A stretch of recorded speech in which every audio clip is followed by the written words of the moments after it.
My name is Praveen Verma. I am the author of the book Softwares of Positive Thinking. बहुत साल पहले लिखी थी, काफ़ी पॉपुलर है, वर्ल्ड वाइड 6 डिफरेंट लैंग्वेजेस में रीप्रिंट हो चुकी है। आज मैं आपको इस बुक का बैकग्राउंड बताना चाहता हूँ कि यह बुक क्यों लिखी गई थी और कैसे लिखी गई थी। मुझे दरअसल ये बुक लिखने की जो इंस्पिरेशन है वो रामलीला को देखकर मिली। रामलीला को मैंने किस तरह से देखा ये मैं आपको आगे बताता हूँ। और जो बुक का जो स्ट्रक्चर है वो इस तरह से है कि बुक की शुरुआत में ह्यूमन माइंड को अंडरस्टैंड करने की कोशिश की है हमने कि ह्यूमन माइंड कंप्यूटर से मिलता जुलता कैसे होता है, कॉन्शियस और सबकॉन्शियस जो माइंड है ये क्या होते हैं, और जो हमारा माइंड है जब हालात अच्छे हों तो कैसे रिएक्ट करता है और जब हालात खराब हों तो कैसे रिएक्ट करता है। और अंत में इस बुक का जो बेस है कि वो ये है कि क्या हम अपने माइंड की कंडीशनिंग को चेंज कर सकते हैं, और अगर हां तो कैसे। मैंने रामायण को एक कहानी की तरह लिया है और मेरा मानना यह है कि उसमें एक छुपा हुआ मैसेज है, हमारे माइंड की कंडीशनिंग को चेंज करने में हेल्प कर सकता है अगर आप उस कहानी को उस तरह से समझें जैसे मैंने कहा है। इसी तरह एक एक कर मैंने बहुत सारी इंस्पिरेशनल स्टोरीज और मोटिवेशनल स्टोरीज चुनी है जो आपको डीप इनसाइट टच करनी चाहिए। हर स्टोरी के बाद मैंने कुछ अपनी तरफ से लिखा है, यह बताने के लिए कि मुझे उस स्टोरी में क्या समझ में आया। आशा करता हूं कि यह book software of positive thinking आपकी जिंदगी में खुशियां लाएंगी। और अब हम रामायण की तरफ बढ़ते हैं। अब देखा जाए तो रामायण एक ऐसी घटना है जिससे कि हर हिंदुस्तानी वाकिफ है। गरीब हो, अमीर हो, छोटा हो, बच्चा हो, बुजुर्ग हो, गांव का हो, शहर का हो, पंजाबी हो, बंगाली हो, रामायण की कहानी हिंदुस्तान में हर कोई जानता है। अपने इंडिया के हर गांव में, मोहल्ले में हर साल रामलीला होती है। सैकड़ों हजारों सालों से हो रही है और शायद हजारों सालों तक चलती रहेगी। भगवान राम का इम्पैक्ट एक आम हिंदुस्तानी पर बहुत गहरा है। 2 मेजर फेस्टिवल्स दिवाली और दशहरा भी इसी रामायण से ही जुड़े हुए हैं। हर साल इस सब पर शायद हजारों करोड़ रुपया खर्च किया जाता है। अब सवाल यह उठता है कि why do we spend so much money specially on Ramlila. अब रामलीला देखकर एक आदमी को मिलता क्या है? वही कहानी हर साल हम देखते रहते हैं। There is no suspense, very predictable story, same story हर साल, इतना खर्चा। और इंडिया एक गरीब मुल्क है, अगर यही पैसा हेल्थ सेक्टर पर खर्च किया जाए तो ना जाने कितने लोगों की जान बच सकती है। एजुकेशन पर खर्च हो तो ना जाने कितने लोगों को फायदा हो सकता है। या फिर हमें यह देखना होगा कि जो भी पैसा हर साल हम इस पे खर्च करते हैं रामलीला पे, उसका फायदा एक आम आदमी को होना चाहिए। अब एक बात तो पक्की है कि हमारे forefathers wisdom point of view से बहुत आगे थे। कोई भी काम खामखा नहीं करते थे। रामलीला के पीछे भी कोई मकसद रहा होगा, ऑब्जेक्टिव कोई ऐसा जरूर होगा कि जिसे एक आम आदमी को कोई मैसेज मिले या इंस्पिरेशन मिले जिससे कि उसकी जिंदगी बेहतर हो। और सचमुच मेरा मानना यह है कि इस टक्कर की कहानी व राम जैसा कैरेक्टर आज तक नहीं हुआ। मेरे ख्याल से जिस पर्पस से और जिस मैसेज के साथ हमारे फोर फादर्स ने रामलीला के थ्रू एक आम आदमी तक अपनी बात पहुंचाना चाहिए, बरसों बरस में वो कहीं खो गई है। मेरी उम्र 47 साल हो गई है। इतने साल रामलीला देखने के बावजूद मुझे आज की रामलीला में किसी को फायदा होता हुआ नजर नहीं आता, और कोई ऐसा मैसेज जो कि आम आदमी को इंस्पायर करे कम से कम मुझे तो नहीं दिखता। मेरी नजर में तो रामलीला आजकल एक रिचुअल होकर रह गई है। जो कि पॉलिटिशियंस के लिए एक प्लेटफॉर्म का काम करती है। उनकी शो ऑफ स्ट्रेंथ दिखाने के लिए वह गरीबों के लिए एक सोर्स ऑफ एंटरटेनमेंट का साधन बनकर रह गई है। हम लोग तो फिर भी बचपन में रामलीला देखने जाते थे, पर आज के बच्चे, स्पेशली मेट्रो सिटीज के बच्चे जो हैं, they are more interested in watching TV serials rather than going to Ramlila. और भाई क्यों ना हो ऐसा, जब वही कहानी हर साल चलती चली जाएगी और ऐसे ही चला तो एक दिन तो ऐसा जरूर आएगा कि जब ये ह्यूज जो इंफ्रास्ट्रक्चर है अपने आप डिसमेंटल हो जाएगा। दुर्भाग्य है हमारा कि हम इस खूबसूरत इंफ्रास्ट्रक्चर का फायदा नहीं ले पा रहे हैं। अब ये हो सकता है कि आप ये सोच रहे हो कि पता नहीं ये आदमी क्या बोल रहा है। कभी तो ऐसा लगता है कि जैसे रामलीला के अगेंस्ट है, और कभी उसी रामलीला की तारीफ शुरू कर देता है। कंफ्यूज्ड कैरेक्टर की तरह लगता है। Believe me, there is no confusion. जब मैं अंत तक पहुंचूंगा तो शायद आप मुझसे एग्री करेंगे कि कंफ्यूजन कोई नहीं है। बड़ी सीधी बात है। रामायण को सिर्फ मेरे नजरिए से देखो और आप पाओगे कि ना केवल आप उससे मोटिवेशन ड्रॉ कर सकते हो, बल्कि एक आम सड़क चलता आदमी भी by merely thinking about the story can draw a huge inspiration and motivation. अच्छा चलिए, to cut the long story short, आपके हिसाब से रामलीला से हमें क्या मैसेज मिलता? मैंने बहुत सारे लोगों से पूछा। अब मोर और लेस ज्यादातर लोगों का यह कहना है कि टॉप मोस्ट जो मैसेज है वो ये है कि बुराई पर भलाई की विजय। हमारी स्कूल की टेक्स्ट बुक्स में भी यही बताते हैं। अब कुछ लोग इसे एक आदर्श राजा, आदर्श पति, भाई व बेटे की कहानी बताते हैं। मैंने इंटरनेट पे भी खोज की कि लोग रामलीला के बारे में क्या सोचते हैं। हजारों वेबसाइट्स हैं जो रामायण के इर्द गिर्द घूमती हैं। ब्रॉडर सेंस में हम इनको दो हिस्सों में बांट सकते हैं। एक ऐसे हिस्से वाले लोग हैं जो प्रो रामायण है, और ये ऐसे लोग हैं जिनको रामायण के हर कैरेक्टर में या हर सीन में कोई ना कोई मैसेज नजर आता है। और दूसरे जो किस्म के लोग हैं, जो दूसरे हिस्से वाले लोग हैं, वो अगेंस्ट रामायण है। इन्हें हर हिस्से में प्रॉब्लम नजर आती है। मुझे एक आदमी कम से कम अब तक ऐसा नहीं मिला, या एक भी साइट ऐसी नहीं मिली जो कि रामायण को मेरे नजरिए से देखती हो। हम रामायण को 3 भागों में बांट लेते हैं, और उससे ये आपको समझने में आसानी होगी कि मेरा खुद का पॉइंट ऑफ व्यू रामायण देखने का क्या है। पहला हिस्सा लेते हैं। राम की जिंदगी को हम 3 भागों में बांट लेते हैं, और अगर हम पहले हिस्से में देखें तो राम की शुरुआत की जिंदगी है। उस वक्त जिस टाइम पे उनकी सीता जी से शादी हुई थी और वो लौट कर अयोध्या वापस आए और जब राजा बनने वाले थे। अब देखो, तो too good to be true a situation, a person who is born with silver spoon, truly successful, everything was happening for him. बिल्कुल ड्रीम लाइक सक्सेस थी। क्या होती है ड्रीम लाइक सक्सेस? किसी भी सक्सेस को अगर हम मेजर करें तो मेजर करने के लिए जो आज क्राइटेरिया मैनेजमेंट गुरुज बनाते हैं, वो ये कहते हैं हमें अपनी जिंदगी को 6 एरियाज में बांट लेना चाहिए। 3 एरियाज जो इनसाइड में माने जाएंगे और 3 एरियाज जो आउटसाइड माने जाएंगे। कौन कौन से 6 एरियाज होते हैं? कैरियर के अंदर आप कितने सफल हो, ये मेजर करो। फैमिली पॉइंट ऑफ व्यू, आपके रिश्ते आपकी फैमिली से कैसे हैं, ये बताता है कि आप कितने सक्सेसफुल हो। फिजिकली आप कितने हेल्दी हो। सोशली आप कहाँ स्टैंड करते हो। मेंटली आपकी ग्रोथ कैसी है। और स्पिरिचुअली आप कितने उठे हुए और अच्छे इंसान हो। और अगर हम राम को देखें तो Ram in his part of life, is this part of life was highly successful. कैसे? कैरियर से देखें तो he was about to become the king. अब कैरियर में इससे ज्यादा सक्सेस क्या सोच सकते हो? उतना ऊपर जितना आज अगर आप बिल गेट्स को देख सकते हो तो। अब बिल गेट्स इस वक्त दुनिया के सबसे अमीर आदमी है।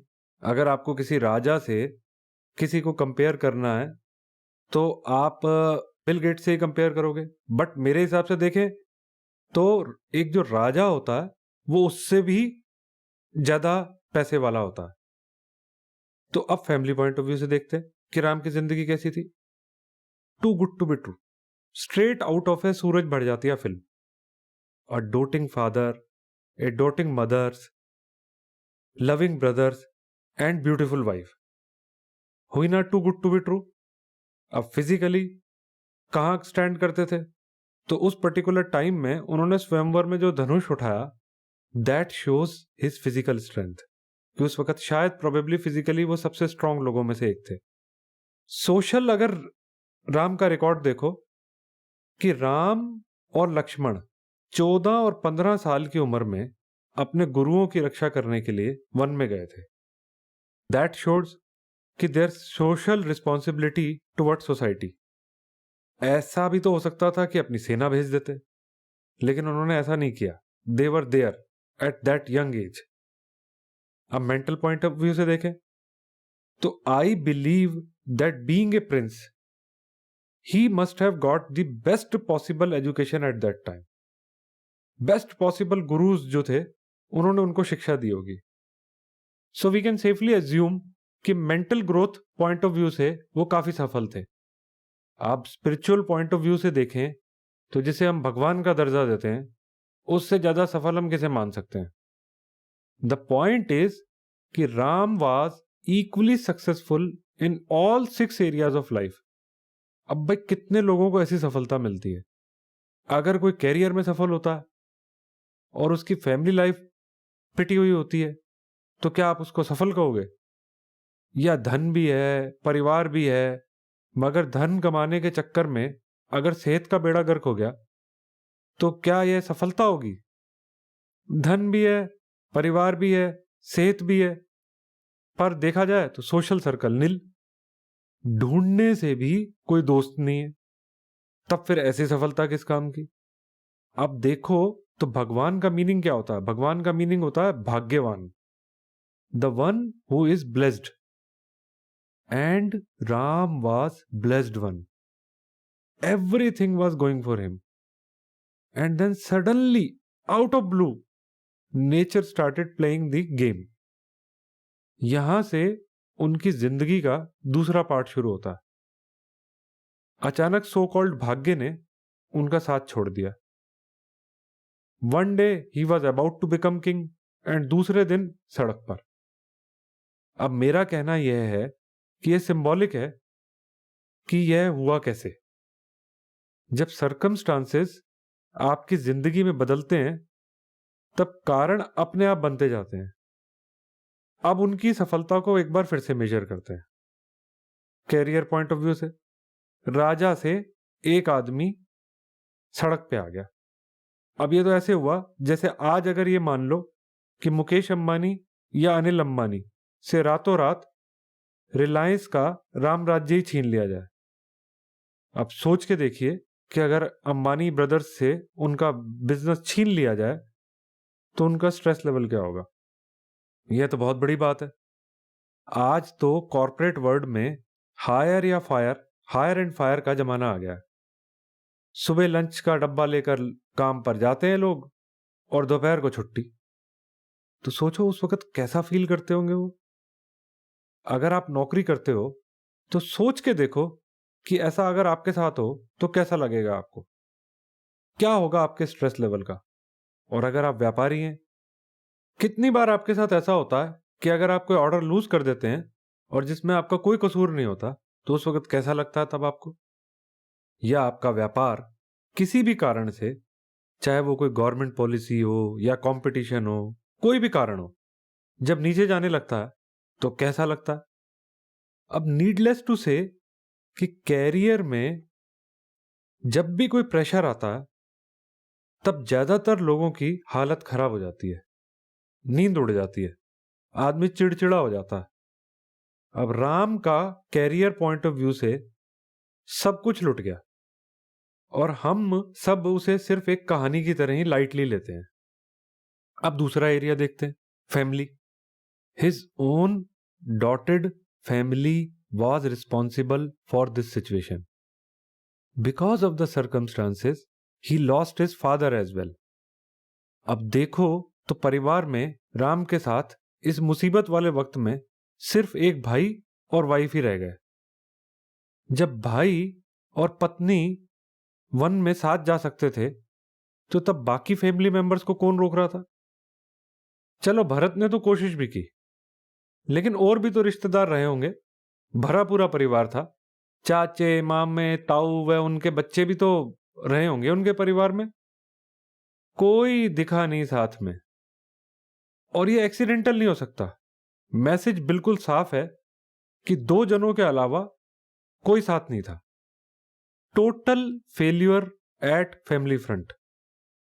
अब आपकी बात करते हैं कि जब परिवार में कलह हो, चाहे वो बीवी से हो या भाई से हो, बहन से हो, माँ बाप से हो, सास बहू का झगड़ा हो, तब कैसा महसूस करते हैं? सिर्फ झगड़ा, ऐसा नहीं जैसा राम के साथ हुआ था, सिर्फ मामूली सा झंझट। क्या होता है स्ट्रेस लेवल आपका? कैसा मूड हो जाता है उस वक्त में आपका कि हे भगवान, यह तू मेरे साथ क्यों होता है, क्यों कर रहा है तू मेरे साथ ऐसा? और उस पर्टिकुलर टाइम में काम पर आपकी प्रोडक्टिविटी का क्या हाल होता है? सोच के देखिए उस एंगल से कि राम का स्ट्रेस लेवल उस पर्टिकुलर सिचुएशन में क्या रहा होगा। आप फिजिकली देखते हैं, आज आप प्रिंस हो, राजा बनने वाले हो।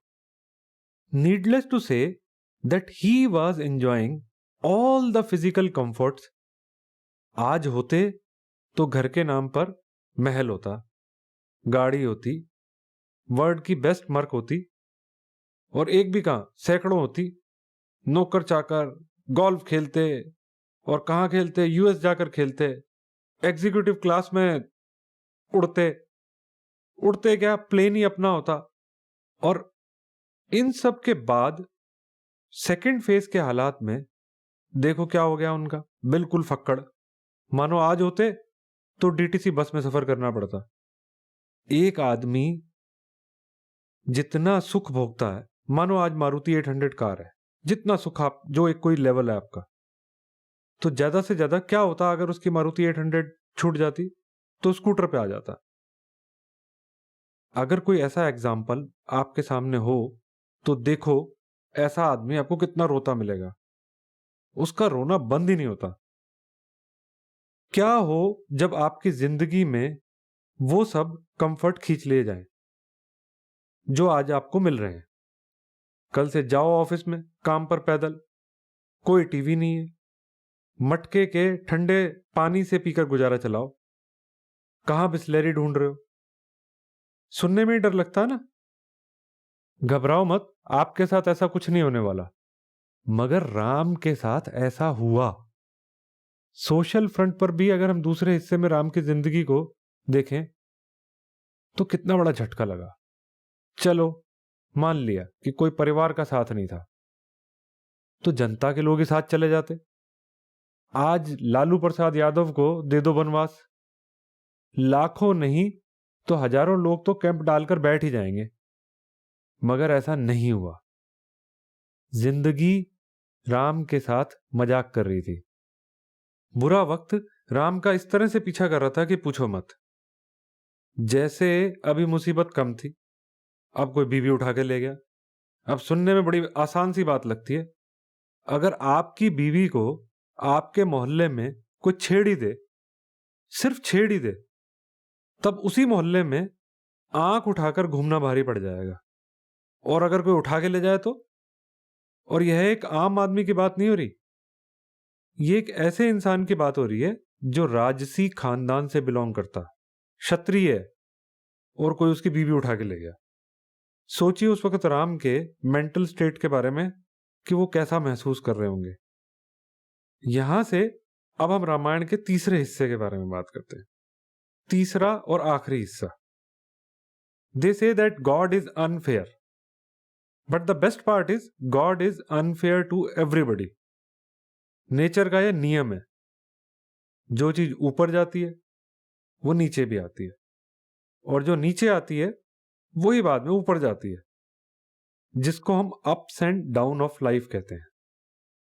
One thing is sure that there is nothing permanent in this world. Ram पहले बिल्कुल टॉप पर थे, और अब बिल्कुल डाउन। और जब कोई डाउन होता है तभी उसी वक्त में उसका रियल कैरेक्टर सामने आता।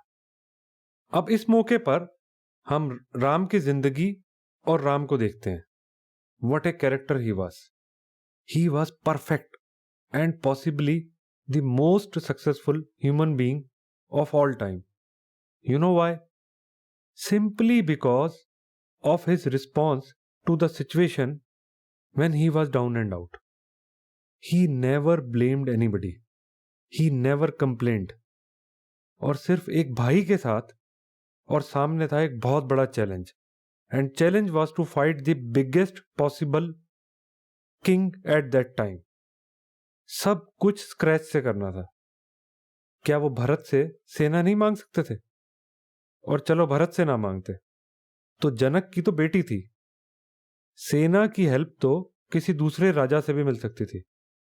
नहीं, किसी गलतफहमी में मत रहे। मैसेज इज क्लियर कि उनका पास्ट उनसे बिल्कुल कटा हुआ था। आर्मी भी उन्हें स्क्रैच से ही बनानी थी। And finally he could create a army. और वो भी कैसी आर्मी? बंदरों की आर्मी। अब बंदर ही क्यों? कभी सोचा है आपने? In modern management there is a famous quote, if you pay peanuts you will only get monkeys. अगर आप सैलरी थोड़ी दोगे तो आपको बेकार आदमी ही मिलेंगे। The point is, what ever army finally he had at his command was not one of the best army, but he still went ahead and won the battle despite all the troubles. What a character he was. What a beautiful story it is. सचमुच में इस टक्कर की दूसरी story Hindustan में अभी तक बनी नहीं। The message is loud and clear. जिंदगी तो उतार और चढ़ाव का खेल है, और आपका रिस्पॉन्स उस वक्त पर जब आप डाउन हो ही डिसाइड करता है कि आप लाइफ में कितने सफल होंगे।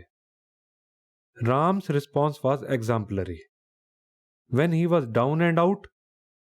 शायद इसी वजह से इंस्पायर होकर हमारे फोर फादर्स ने इस रामलीला का इंफ्रास्ट्रक्चर खड़ा किया, ताकि हर साल जब हम रामलीला देखें तो अगर हम डाउन फेज में चल रहे हो, चाहे वो कैरियर हो, चाहे वो पारिवारिक कलह की वजह से डाउन हो, या चाहे कोई फिजिकल प्रॉब्लम फेस कर रहे हो, या कोई सोशल प्रेशर हो, तो रामलीला देखकर इंस्पिरेशन ड्रॉ करें। कंपेयर करें अपनी समस्या को राम की समस्या से, और दिमाग में रखें कि जब राम इतनी बड़ी समस्या से लड़ व जीत सकते हैं तो हमारी छोटी समस्या पर तो हम कभी भी जीत पा सकते हैं। है कि नहीं ये एक यूनिक इंटरप्रिटेशन? अगर ये है तो ठीक है, लेकिन होता क्या है असल जिंदगी में? जब असल जिंदगी में एक आदमी प्रेशर में आता है, चाहे वो कैरियर में हो या फैमिली में हो, मान लो फैमिली में कोई कलेश हो जाए, या मान लो जब अचानक किसी फैमिली मेंबर को आप खो दो किसी भी वजह से, या मान लो आपको कोई फिजिकली कोई प्रॉब्लम आ जाती है। अभी थोड़ी देर पहले तक सब कुछ ठीक ठाक था, अचानक आपको डॉक्टर बताता है कि आपको कोई गंभीर बीमारी हो गई, या एक्सीडेंट में कोई फिजिकल लॉस हो जाता, या सोशल फ्रंट पर किसी दोस्त ने आपको धोखा दे दिया, तब क्या होता? क्या आप अपना रिस्पॉन्स उस टाइम पर पॉजिटिव रख पाते हो? आपको यह जानकर हैरानी होगी कि इस दुनिया में 75% बीमारियां मेंटल प्रेशर की वजह से होती हैं। मतलब 75% मेडिकल प्रोफेशन जो है, दवाइयों की कंपनियां सिर्फ मेंटल प्रेशर को हैंडल ना कर पाने की वजह से अपना धंधा कर रही हैं। 75%, व्हाट ए ह्यूज फिगर। सीधी बात है, 75% population of the world when faces the difficult situation lands up where? With doctors. और मेंटल प्रेशर आता कब है? तभी ना जब हम डाउन फेज से गुजर रहे होते हैं। लेकिन बुरा वक्त तो चला जाता है, पर परमानेंट बीमारियां हमारे पास परमानेंटली छोड़ के चला जाता। इसके अलावा लोग रिलीजियस जो डिस्कोर्सेज होते हैं उसको सुनने कब जाते हैं? यानी भगवान की याद कब आती है? भले वक्त में, जब टाइम बहुत अच्छा चल रहा हो उस वक्त में याद आती है, या बुरे वक्त में? मतलब यह है कि हमारा रिलीजन भी इन्हीं 75% लोगों की वजह से चलता है। दुनिया के सारे ज्योतिषी भी अपना धंधा इन्हीं लोगों की वजह से चला रहे हैं। अब ये कितनी अजीब बात है। सबको मालूम है कि बुरे वक्त में अगर हम अपना एटीट्यूड पॉजिटिव रख लें तो हम सिचुएशन को ज्यादा अच्छे ढंग से हैंडल कर सकते हैं। अब लेकिन होता क्या है, क्या रह पाता है एटीट्यूड पॉजिटिव? नहीं होता ना ऐसा। लेकिन घबराओ मत, 75% लोगों के साथ ऐसा ही होता है। आपने अपनी जिंदगी में यह एक डायलॉग जो है बार बार सुना होगा कि असली पावर आपके अंदर है। बिल्कुल सच बात है ये। लेकिन समस्या सिर्फ इतनी है कि हम में से ज्यादातर लोग यह नहीं जानते कि इस पावर से कैसे जुड़ें। क्या आप इस पावर से जुड़ना चाहोगे? And I am sure you will. तो उससे पहले कुछ बात जानते हैं कि हमारा माइंड फंक्शन कैसे करता है। जो हमारा दिमाग है वो बेसिकली देखा जाए तो एक थॉट फैक्ट्री की तरह है। And it's a very busy factory जहां की हजारों लाखों विचारों का जन्म होता है और हर एक दिन। अब साइंटिस्ट ने पीछे ह्यूमन माइंड को क्रिएट करने की कोशिश की। जानते हैं कितने स्पेस की जरूरत पड़ी, कितनी जगह की जरूरत पड़ी? अमेरिका में एक बिल्डिंग है, एम्पायर स्टेट बिल्डिंग, बहुत मशहूर बिल्डिंग है। उतनी बड़ी बिल्डिंग की जरूरत पड़ी एक ह्यूमन माइंड क्रिएट करने के लिए, और टोटल कॉस्ट आई लगभग 500 करोड़ रुपया। और टोटल पावर की रिक्वायरमेंट पता है कितनी थी? जितनी कि एक छोटे मोटे शहर में बिजली सप्लाई की जा सके। और ये जो 500 करोड़ रुपए की फैक्ट्री है भगवान ने हमें फ्री में दी है, जिसको कि हम ह्यूमन माइंड के नाम से जानते हैं। इस फैक्ट्री में जो प्रोडक्शन होती है, यानी विचारों की जो प्रोडक्शन होती है, उसको सुपरवाइज कौन करता है? तो देखें तो दो लोग किस्म के लोग होते हैं जो उसको सुपरवाइज करते हैं। एक का नाम हम रख देते हैं मिस्टर पॉजिटिव और दूसरे का नाम हम रख देते हैं मिस्टर नेगेटिव। अब मिस्टर पॉजिटिव जो है वो ऐसे विचार प्रोड्यूस करते हैं जो कि यह बताते हैं कि कोई काम हम कैसे कर सकते हैं। और दूसरी तरफ मिस्टर नेगेटिव का जो काम है वो ऐसे विचारों को पैदा करना कि कोई काम हम क्यों नहीं कर सकते, या कैसे कोई दूसरा हमारी समस्या के लिए जिम्मेदार है। इनमें से हम किसका इस्तेमाल करें? भगवान ने ये चॉइस हमें दी है। लेकिन प्रॉब्लम कहां है? Mister positive and mister negative हमारे कंट्रोल से बाहर हैं, कम से कम ज्यादातर लोगों के। हमारा कोई कंट्रोल उन पर नहीं है, वो अपनी मर्जी से काम करते हैं। और वर्स्ट पार्ट इज कि ज्यादातर वक्त मिस्टर नेगेटिव ही काम करते रहते हैं। खास तौर पर जब हमारी जिंदगी का लो फेज चलता है तो उस पर्टिकुलर टाइम में मिस्टर नेगेटिव पूरा कंट्रोल कर लेते हैं। अब इनको कंट्रोल करने की पावर अपने अंदर है, पर सचमुच ज्यादातर लोग थॉट फैक्ट्री को कंट्रोल करना नहीं चाहते। और यही वजह है कि हम फेल हो जाते हैं। ह्यूमन माइंड बिल्कुल एक कंप्यूटर की तरह है। अब मान लीजिए अगर कोई हार्ट का एक्सरे अगर हम 10 कार्डियोलॉजिस्ट को दिखाते हैं तो उनका डायग्नोज या असेसमेंट क्या होगा उस एक्सरे को देखकर? आपको क्या लगता है कि मोर और लेस सब डॉक्टर्स की जो उसको देख के असेसमेंट होगी वो कुछ अलग होगी या मोर और लेस सेम होगी? तो मुझे लगता है कि जो है मिलती जुलती सब लोग, जितने चाहे डॉक्टर्स कहीं से भी पढ़े हुए हो, लेकिन जो है उनको मोर और लेस उसको एक्सरे को रीड करना वो सेम किस्म की रिपोर्ट देंगे। और दैट इज सिंपली बिकॉज जो उनकी मेथडोलॉजी है उस एक्सरे को देखने की वो सबकी सेम है। एमबीबीएस में एक ही तरह से पढ़ा है, एमडी में भी एक ही तरह से पढ़ा होता है। आई मीन उनका जो माइंड है एक पर्टिकुलर वे में कंडीशनड होता है। अब उन्हीं 10 डॉक्टर्स की जिंदगी में अगर कोई लाइफ रिलेटेड समस्या आ जाए, सेम प्रॉब्लम, एक जैसी समस्या 10 के 10 डॉक्टर्स की लाइफ में आ जाए, तब उनकी रिएक्शन क्या होगी? तब सबका रिस्पॉन्स कैसा होगा? तो क्या आपको नहीं लगता कि उस पर्टिकुलर सिचुएशन में सबका रिस्पॉन्स अलग अलग होगा? अब ऐसा क्यों? सिंपली बिकॉज कि सब अलग अलग घरों में पैदा हुए, अपब्रिंगिंग का माहौल सबका अलग अलग है, अलग अलग माहौल में पड़े, सोसाइटी का सर्कल अलग अलग रहा, जिंदगी के अनुभव 10 के 10 डॉक्टर्स के अलग अलग हैं, तो रिस्पॉन्स अलग अलग ही होगा ना। यहां कोई पर्टिकुलर मेथडोलॉजी फॉलो नहीं हो रही, सबकी कंडीशनिंग ऑफ माइंड बिल्कुल अलग अलग है। यानी हम लोगों का दुर्भाग्य है, कोई ऐसा प्रोसेस डेवलप नहीं हुआ जो कि माइंड कंट्रोल में हेल्प करे। तभी यह होता कि ज्यादातर लोग डाउन फेज ऑफ लाइफ में टूट जाते हैं। ह्यूमन माइंड एक कंप्यूटर की तरह काम करता है। जैसे कंप्यूटर में 2 किस्म की मेमोरीज होती हैं, एक जिसे हम प्राइमरी मेमोरी कहते हैं या टेम्परेरी मेमोरी, और दूसरी सेकेंडरी मेमोरी या परमानेंट मेमोरी कहते हैं। जो भी डाटा हम कंप्यूटर में इनपुट करते हैं वो सबसे पहले प्राइमरी मेमोरी पर ही रिकॉर्ड होता है, और बाद में अगर उसी डाटा को हम सेव करना चाहें तो सेकेंडरी मेमोरी और परमानेंट मेमोरी या हार्ड डिस्क, जो भी आप कहना चाहें, पर ट्रांसफर कर देते हैं। क्या फर्क होता है दोनों मेमोरीज में?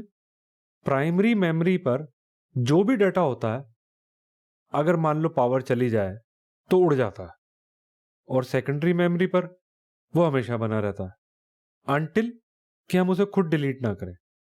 सेकेंडरी मेमोरी से हम जब चाहें डाटा को रिकॉल कर सकते हैं। बिल्कुल कंप्यूटर की तरह ही हमारा माइंड फंक्शन करता है, एक प्राइमरी मेमोरी की तरह जिसको हम कॉन्शियस माइंड कहते हैं, और दूसरा सेकेंडरी मेमोरी की तरह जिसको हम सबकॉन्शियस माइंड कहते हैं। हमारी जिंदगी में जो भी अनुभव होते हैं वो सब हमारी सबकॉन्शियस पर परमानेंटली रिकॉर्ड होते हैं। जैसे सॉफ्टवेयर रिस्पॉन्सिबल होते हैं एक कंप्यूटर की फंक्शनिंग में, उसी तरह से जो ये हमारे अनुभव हैं ये बिल्कुल उन्हीं सॉफ्टवेयर्स की तरह ही काम करते हैं और हमारी जिंदगी चलाने में काम करते हैं। इनको हम सॉफ्टवेयर ऑफ लाइफ कह सकते हैं, जो कोई प्री लोडेड सॉफ्टवेयर नहीं है। ये सॉफ्टवेयर किसी सॉफ्टवेयर इंजीनियर ने भी नहीं बनाए होते। ये सॉफ्टवेयर हमारे खुद के बनाए हुए होते हैं। जो कुछ भी हम इस जिंदगी में देखते हैं, पढ़ते हैं, सुनते हैं या अनुभव करते हैं, वो सब कुछ हम रेगुलरली फिल्टर करके अपनी हार्ड डिस्क या सबकॉन्शियस पर रिकॉर्ड करते रहते हैं, और सारे रिजल्ट और सारे रिस्पॉन्स और सारे जजमेंट हमारे वहीं से आते हैं। अगर डाउन फेज ऑफ लाइफ में हमारा रिस्पॉन्स नेगेटिव रहता तो उसका कुल कारण यह है कि जो हमारे सॉफ्टवेयर रन कर रहे हैं हमारे अनुभव से रिलेटेड सबकॉन्शियस माइंड में, वो नेगेटिव है। अगर आपको रिस्पॉन्स पॉजिटिव करना है तो हमें अपने सॉफ्टवेयर चेंज करने पड़ेंगे, तभी रिस्पॉन्स पॉजिटिव आएगा। कारण हमारे अंदर है, और कारण हम कहाँ ढूंढते हैं? कारण हम बाहर ढूंढते हैं। मुझे एक किस्सा याद आता है कि एक बार एक आदमी रात को एक लैंप पोस्ट के नीचे कुछ ढूंढ रहा था। तभी उसका एक दोस्त आ गया और उसने पूछा कि भाई तुम क्या ढूंढ रहे हो? तो उस आदमी ने जवाब दिया कि मेरी चाबी गुम हो गई है। उसके मित्र ने उसके साथ चाबी ढूंढना शुरू कर दिया। काफी देर तक जब चाबी नहीं मिली तो उसके दोस्त ने पूछा कि आर यू श्योर कि तुम्हारी चाबी यहीं गिरी थी? तो उस आदमी ने कहा चाबी तो घर में गिरी थी। तो अब उसके मित्र को बड़ी हैरानी हुई। उसने कहा भले आदमी, अगर तेरी चाबी घर में गिरी थी तो तू यहां क्यों ढूंढ रहा है? तो आदमी बोला क्योंकि घर में लाइट नहीं है। क्या बात है, घर में अंधेरा है तो चाबी कैसे ढूंढे वहां पे? और लैंप पोस्ट के नीचे रोशनी दिखी तो वहीं ढूंढने लगे। आप इस बात को सुनकर हंस सकते हो, मगर जिन 75% लोगों की हम बात कर रहे हैं जो कि डाउन फेज में मेंटल प्रेशर के नीचे टूट जाते हैं, वो क्या कर रहे हैं? सॉल्यूशन आपके अंदर है और ढूंढ बाहर रहे हैं। Change your software if you want to change the response. आप जैसे कि कंप्यूटर में होता है, अगर आपको सॉफ्टवेयर चेंज करना हो तो 2 चीजें जानना बहुत जरूरी है। पहली चीज जो होती है कि how to connect to the hard disk, और दूसरी चीज क्या जाननी होती है कि आपको सॉफ्टवेयर लैंग्वेज या प्रोग्रामिंग लैंग्वेज आनी चाहिए। इन दो चीजों को जाने बिना किसी सॉफ्टवेयर में कैसे चेंज किया जा सकता है? बिल्कुल उसी तरह ह्यूमन माइंड के अगर सॉफ्टवेयर चेंज करने हैं तब भी आपको दो बातें जानना जरूरी है। पहली बात जो है वो ये है कि how to connect to your subconscious. जैसे हार्ड डिस्क से जुड़ने के लिए जानना जरूरी है कि how to connect to the hard disk, similarly अगर आपने सबकॉन्शियस से जुड़ना है और उसमें कोई चेंज करना है तो आपको ये जानना जरूरी है कि उससे कनेक्ट कैसे करोगे।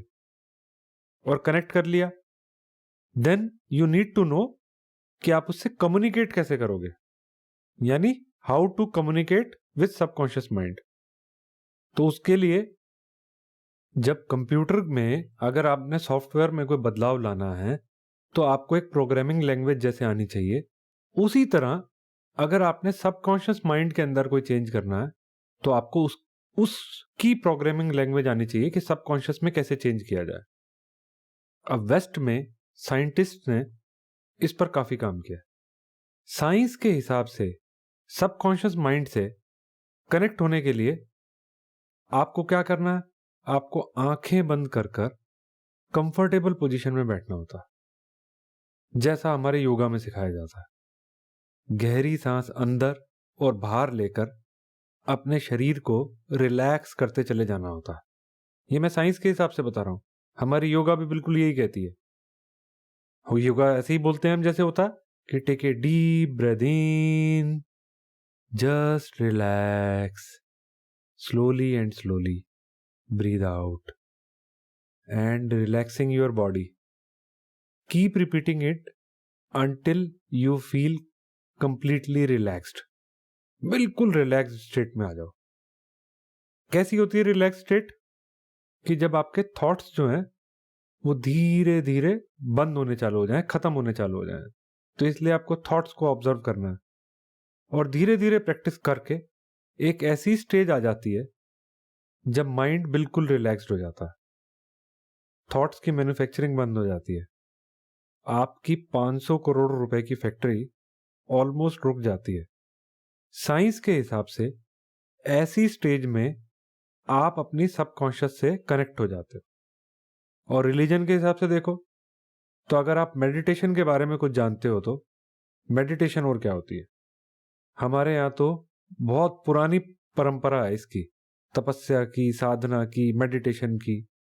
इवन मुस्लिम धर्म में भी नमाज पढ़ते वक्त या किसी भी धर्म में भगवान से जुड़ने के लिए सबसे पहले आंख बंद करके रिलैक्सेशन के लिए ही कहा जाता है।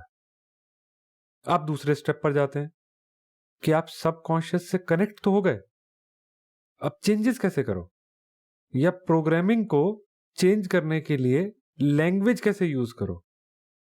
तो साइंस ये कहती है कि सबकॉन्शियस से कम्युनिकेट करते वक्त हमें एफर्मेशंस का इस्तेमाल करना चाहिए। क्या होती हैं ये एफर्मेशंस? एफर्मेशन का मतलब होता है positive statement. In affirmation, typical affirmation जो होती है उसमें the sentence should start from I, should remain in present tense and should end with a positive statement. अब ये एफर्मेशंस क्या होती हैं इसका मैंने काफी डिटेल के अंदर बुक के अंदर चैप्टर 1 के अंदर इंट्रोडक्शन के अंदर आपको बता रखा है, आप उसको पढ़ सकते हैं। सिमिलरली सबकॉन्शियस से कनेक्ट करने के लिए साइंस के हिसाब से एक टर्म और यूज होती है जिसको हम विजुअलाइजेशन बोलते हैं, यानी कल्पना की शक्ति। तो उसको भी आप ठीक से पढ़ लीजिए।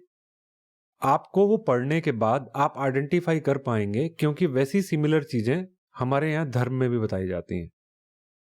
तो आप कौन सा रास्ता अडॉप्ट करते हैं, जो साइंस का बताया हुआ रास्ता है या जो धर्म का बताया हुआ रास्ता है, ये मैं आपके ऊपर छोड़ देता हूं। बाकी इसके अलावा रामायण को मैंने सॉफ्टवेयर 1 के तौर पे बुक में डाला हुआ है।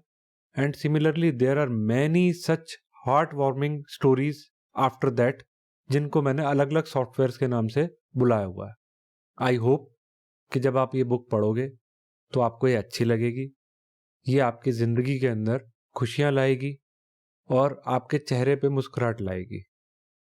तो इस बुक को पढ़कर अगर आपको अच्छा लगे तो आप मुझे जरूर कांटेक्ट करें, मुझे लिखें।